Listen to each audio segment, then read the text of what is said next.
Friends समस्त को मो तरफ नमस्कार। केमती अच्छा समस्ते आशा करुँच समस्ते बहुत भल थे खुशी रे थे आउ सुस्थ थे। तो अलरेडी मुझे गोटे वीडियो पोस्ट करी जोटा कि आपण मैंने देखी जो मैंने देखी ना देखी ने जो आलूर आलू ग्रेट करके गोटे बनई रेसिपी। तो से जो आलू ग्रेट करी तार रसर जो रेमेडीज टी बनई से आज आपण सागर सेयार करी। तो आपण मैंने जानी आलू रसर अच्छी B6 जहाँकि आमर एजिंग साइन को कम करिबारे बहुत ही बढ़िया हेल्प करे। ता सहित एथिरे भरपूर मात्रा रे पोटासियम अच्छी जहाँ आम स्किन रे थिबा दाग चिन्ह सबू को दूर करे। पिगमेंटेशन जो मानकर हो जाउची पूरा दाग रही जाइची आपण माने किछि न करिके आलूर गोटे पीस काटिकी खाली घसंतु देखिए धीरे धीरे सेटा भी बहुत बढ़िया भाव लाइटिन हो कमी कमी की जीव। तो आज जो रेमेडीज टी मुझे कहबी सेटा आपण माने राति रे बनेबे सकाळे यूज करेंगे। जदि टाइम नहीं तो सकाळु सकाळु बनै नियंतु। तो माने मो कहबा कथा होची 3-4 घंटा परे आपण से रेमेडीज टी को माने अप्लाई करि परिबे। तो केमिति कोन मु अप्लाई करिछि केमिति मु सेटा को यूज करूछि सब किछि आपण मानक संगे शेयर करबी। तो आशा करछि आपण मानकु सब वीडियो गुडी को भल लागुथिबो। जदि भल लागुछि ताले सब वीडियो रे गोटे गोटे लाइक निहाती करंतु शेयर करंतु फ्रेंड्स और रिलेटिव मानक संगे।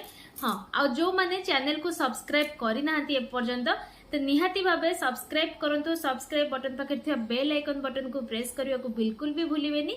बेल आइकन बटन को प्रेस कले मु जेते बेले जो टाइम रे भी वीडियो अपलोड करबी आपण मानक पाखकु नोटिफिकेशन जिवो। तो आपण मानक एते सर्च भी करिया को पड़िबनी। किंतु जदि आपण 2-3 दिन मो वीडियो देखी ना ताले बोध हुए आपण मानक पाखकु नोटिफिकेशन न जाय पारे। तो प्लीज रिक्वेस्ट करछि चेष्टा करंतु जेते बेले भी समय पाउछंती और किछि समय देकी वीडियो टी को देखंतु।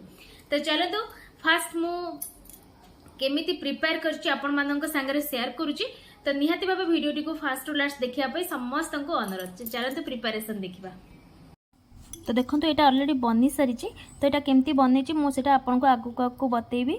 तो रेमेडीजटा खाली कौन देखो यहाँ को आमको ओभरनाइट रखा पड़ो यहाँ बनईकी आमती स्टोर करेंगे कौटी रखिए सबकि डिटेल से वीडियो अच्छी आपण मैंने आगू देखिपारे।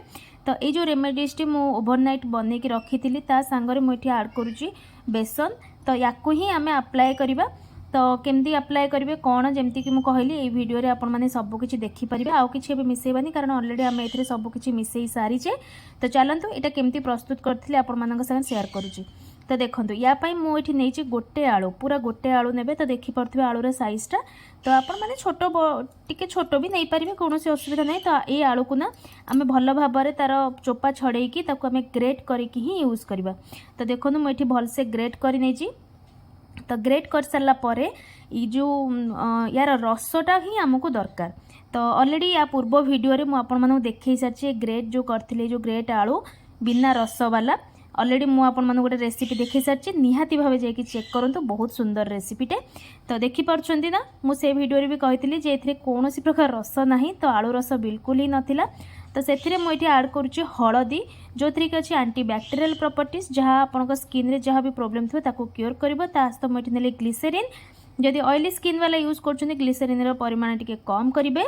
तो या भल भाव में आम मिक्स करदे सबू जिनस को आलू रस सहित। तो या एमती खाली छाड़देवे ना ये कला पड़ज मैक्सिमम टू मैक्सिमम 20 मिनिट भितर ये कला पड़ज।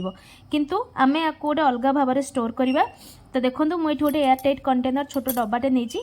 तो ये जो आम जो एप्लिकेशनटा बनईचे ना से डब्बा भितर ही आम रखिकी ताकू आम कौन करवा ना एयर टाइट करके रखीदे। कौटी रखिए कौन करेंगे आपण मानू कहूँ। तो ये देखो ये मुझे सब नहीं गली या बंद करके मुझे रखी फ्रिज रे। फ्रिज रे माने जो आइस आपणकर होची डीप फ्रीज करके आपण या। तो आशा करुँची प्रिपेरेसन आपण भल भाव में देखिथिबे। तो सबो जिनस को भल भाव में देखिले ही आपण माने जानि परिबे आउ सब बेले स्किप न करके एटलिस्ट प्रिपेरेसन को पूरा पूरी देखंतु लॉन्ग रे। तो तापरे हाँ लगेबा समय आपण टिके स्किप करि पारंती कारण समस्ते तो एते समय देई परिबेनी केबे भी। तो चलतु एबे अप्लाई करबा। तो देखंतु मु एपटे आपण मानकु देखौची। तो ये मुझे सकाळु सकाळु ही अप्लाई करची माने उठी सारा परे। तो जो मानकर थंडा प्रॉब्लम से माने सकाळु यूज करिबेनी ना थंडा धरदबो आपण माने आफ्टरनून रे भी यूज करि परिबे।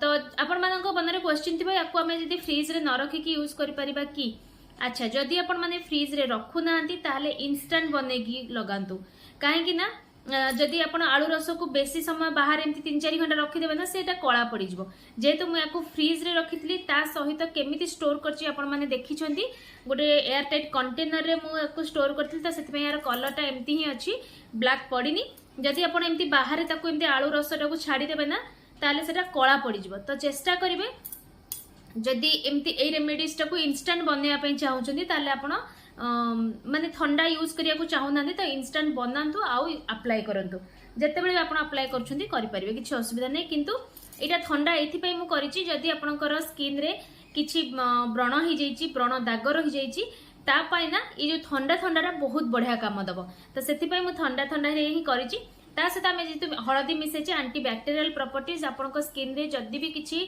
स्किन प्रॉब्लम अच्छी दाना दाना टाइप रो स्किन रे उठिछि आपन को इरिटेशन हेछि किछि भी हेछि ना सब को दूर कर देबो तो एमती भल भाव रे फेस रे भल से लगेई नेबे जेमति कि मु आपन मानन को ऊपर देखैली तो भल से लगेई कि 5 मिनिट्स भल से हाथ रे टिके मसाज करिवे तापरे नॉर्मल पानी रे फेस को धोई नेबे तो सकाळ सकाळ जदि ए कामटा करछुंदी आपनकर फेस वॉश रा आवश्यक नाही कि कोनोसी जिंस आपन फेस रे अप्लाई करबे नै खाली सनस्क्रीन यूज करले भी आपनकर फेस बहुत बढ़िया देखा जिवो तो आशा करछि ए छोटो वीडियोटे हो पछे आपण मानक काम रे निहाती आसीबा आगो को वर्षा दिन आसलानी वर्षा दिन रे स्किन प्रॉब्लम बहुत हुए कारण जो पानी आमे यूज करंती मुहरे आमे तो एक्वागार्ड पानी रु समस्ते एटा पॉसिबल ही नुहे एक्वागार्ड पानी नै कि फेस धोइबे तो जो पानी आसे बाहर हमर जो बोरिंग पानी आसुची कि जहाँ भी पानी आसुची ना पाइप पानीटा निहाती भाबे सेथिरे डस्ट निश्चय रहिबो कारण वर्षा दिन तो ए सब जिंस ए प्रॉब्लम समस्ते फेस करथिबे तो जदि भी से पानी रे यूज करछंती